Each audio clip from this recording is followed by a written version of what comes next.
Hello friends, आप सब कैसे हैं। मेरा नाम है प्रफुल्ल कुमार। आज मैं एक नया वीडियो बना रहा हूं। इस वीडियो में मैं आपसे यह चर्चा करूंगा कि हम इंग्लिश कैसे सीखें। आज के ज़माने में इंग्लिश पढ़ना, लिखना, बोलना और समझना बहुत ज़रूरी है। दोस्तों, भारत में इंग्लिश भाषा की अहमियत बहुत ज़्यादा है। इस देश की एजुकेशन पॉलिसी, इस देश की फॉरेन पॉलिसी और इस देश में होने वाला बहुत सारा काम अंग्रेजी में होता है। चाहे आपको सरकारी या प्राइवेट नौकरी के लिए आवेदन करना हो, चाहे आपको साउथ इंडिया में घूमना हो, चाहे आपको अन्य लोगों से बातचीत करने हो, ज़िंदगी में कई ऐसे मौके आते हैं जब आपको अंग्रेज़ी भाषा की जानकारी की ज़रूरत पड़ती है। अगर आपको अंग्रेज़ी भाषा की समुचित जानकारी है, आप अंग्रेज़ी बोल, लिख, पढ़ और समझ सकते हैं, तो भारत में आपका जीवन काफ़ी आसान हो जाता है। दोस्तों, आज़ादी के इतने सालों बाद भी भारत में 100 में से करीब 12 लोग ही अंग्रेज़ी बोल सकते हैं और बाकी के लोग अंग्रेज़ी नहीं बोल पाते, उन्हें अंग्रेज़ी समझ में नहीं आती। और यही कारण है कि जब वो जॉब मार्केट में इंटर होते हैं, जॉब मार्केट में जाते हैं, तो उन्हें अंग्रेज़ी का ज्ञान न होने की वजह से काफ़ी परेशानियों का सामना करना होता है।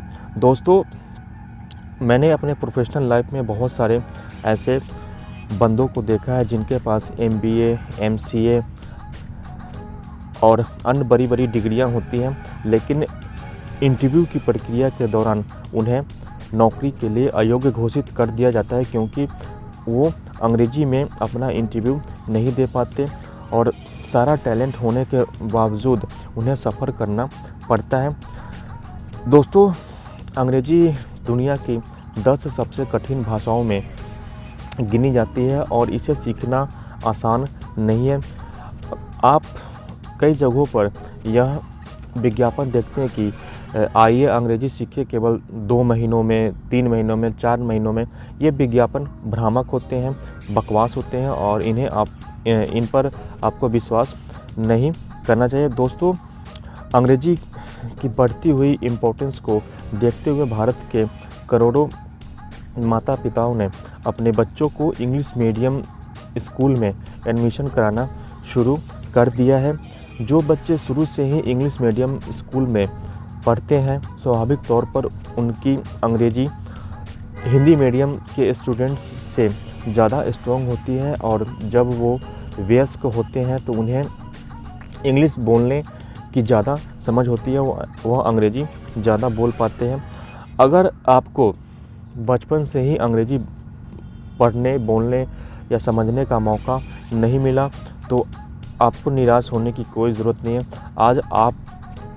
आज से भी आप शुरुआत कर सकते हैं और आने वाले 2-3 सालों में कड़ी मेहनत करके आप अंग्रेजी बोल सकते हैं। दोस्तों, अंग्रेजी कठिन भाषा ज़रूर है, लेकिन अगर आप मेहनत करेंगे तो इसे समझना और बोलना ज़्यादा कठिन नहीं है। अंग्रेजी बोलने के लिए या पढ़ने के लिए या समझने के लिए सबसे पहले आपको इसके वर्ड्स की जानकारी होनी चाहिए। आप कोशिश करके अपने वर्ड पावर को 10,000 तक ले जाएं। 10,000 वर्ड पावर होने पर आप आम बोलचाल में बोले जाने वाली अंग्रेजी को समझ पाएंगे। अब 10,000 वर्ड पावर कैसे बढ़ाएं, इसके लिए आप किताब पढ़ें, अंग्रेजी के अखबार पढ़ें और अंग्रेजी मूवीज़ देखें। जो भी चीज़ आप अंग्रेजी में कर सकते हैं उसे करने की कोशिश करें। किताब पढ़ने, अंग्रेजी अखबार पढ़ने, अंग्रेजी न्यूज़ सुनने के दौरान आपको कई सारे अंग्रेजी के नए वर्ड्स मिलेंगे, जिसे आप अलग निकाल कर रख लें और गूगल या किसी टीचर के माध्यम से उस वर्ड की हिंदी मीनिंग आप निकाल लें और उसे याद रखने की कोशिश करें। उस वर्ड को अपने दैनिक जीवन में उपयोग करने की कोशिश करें। दोस्तों, भारत में खासियत यह है कि अगर आप अपनी मातृभाषा बोलने के दौरान अंग्रेजी के 2-4 शब्दों को उपयोग में लाते हैं तो लोग इस बात का बुरा नहीं मानते। इस बात को नॉर्मल तरीके से लिया जाता है। यह प्रक्रिया आपको अंग्रेजी के वर्ड्स याद रखने में मदद करती है। अंग्रेजी पढ़ने, बोलने और समझने का दूसरा नियम यह है कि आपको इस भाषा के ग्रामर की जानकारी होनी चाहिए। दोस्तों, आप चाहे कितना भी दावा करें, अगर आपको अंग्रेज़ी भाषा के ग्रामर की बेसिक नॉलेज नहीं है तो आप इस भाषा को नहीं बोल पाएंगे, नहीं समझ पाएंगे, नहीं लिख पाएंगे। आप अंग्रेज़ी भाषा के ग्रामर की एक किताब खरीदें और इसके महत्वपूर्ण नियम्स को समझने की कोशिश करें, जैसे टेंस, प्रीपोजिशन, डिग्री, वर्ब के 5 रूप और अन्य चीज़ें। जब आपको इन आधारभूत चीज़ों की प्रॉपर नॉलेज होगी तो अंग्रेजी बोलने के दौरान आप आसानी से सेंटेंस फ्रेम कर पाएंगे और बोल पाएंगे। दोस्तों, अंग्रेजी बोलने और समझने का तीसरा नियम यह है कि आप एक ऐसे दोस्त को चुनें या एक ऐसे ग्रुप के लोगों को चुनें जो अंग्रेजी बोलने में सक्षम हो और उनसे लगभग हर दिन या नियमित अंतराल पर किसी भी टॉपिक पर अंग्रेजी भाषा में डिस्कस करें। इससे आपको फ़ायदा यह होगा कि आपका बोलने का प्रैक्टिस बना रहेगा और आप जो वर्ड्स सीखे हैं, जो अंग्रेजी ग्रामर के जो नियम आप सीख रखे हैं, उसे आप नहीं भूलेंगे। ये कुछ प्रैक्टिसेज हैं जिसे आपको नियमित तरीके से करना चाहिए।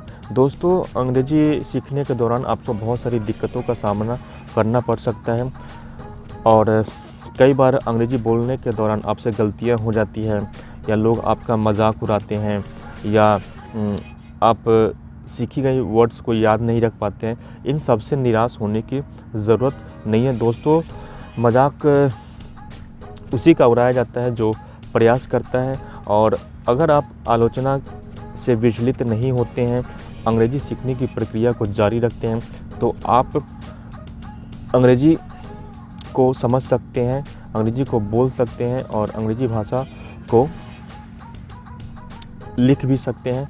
ये सारी प्रक्रिया पूरी करने में आपको कम से कम 2 साल लगेंगे। 2 साल एक ऐसा समय है जो आपको अंग्रेजी भाषा सीखने के लिए चाहिए। इस समय के दौरान आप अंग्रेजी भाषा की आधारभूत और इंटरमीडिएट लेवल की नॉलेज प्राप्त कर पाएंगे और अपने आप को किसी भी इंटरव्यू में क्वालिफाई कर पाएंगे। जब आपको अंग्रेजी भाषा की बेसिक और इंटरमीडिएट लेवल की नॉलेज होगी तो आप आसानी से अपने जीवन में आने वाली कई समस्याओं का समाधान कर सकते हैं। अंग्रेजी भाषा की एडवांस नॉलेज होने पर आपको company management, chief executive officer और कंपनी हेड भी नियुक्त किया जाता है। दोस्तों, मैंने कई ऐसे बंदों को देखा है जिन्हें अंग्रेजी भाषा की नॉलेज नहीं है। इसी वजह से अन्य टैलेंट होते हुए भी उन्हें कंपनियों में उच्च पदों पर नियुक्त